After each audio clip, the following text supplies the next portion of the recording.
Ndugu waandishi wa habari, taarifa yetu ya pili leo ni kuhusu matokeo ya mtihani wa kumaliza elimu ya msingi uliofanyika Septemba mwaka huu 2025.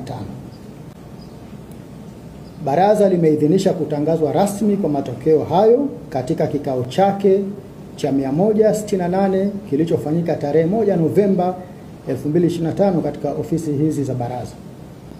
Kuhusu usajili na mahudhurio, jumla ya watahiniwa 1,172,324 walisajiliwa kufanya mtihani wa kumaliza elimu ya msingi, wakiwemo wasichana 637,162 sawa na 54% na wavulana 535,162 sawa na 46%.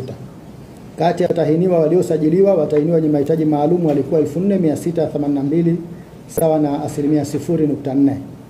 Mahudhurio katika mtihani huu yalikuwa 98% sawa na watahiniwa 1,146,231. Aidha, wapo watahiniwa 26,093 sawa na 2% ambao hawakufanya mtihani pamoja na kuwa tuliwasajili.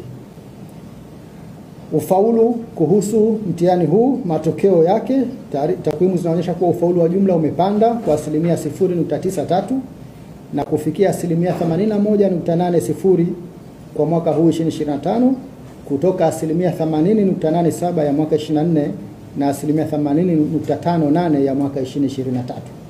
Hivyo watahiniwa 937,581 wamefaulu kwa kupata madaraja ya A, B na C.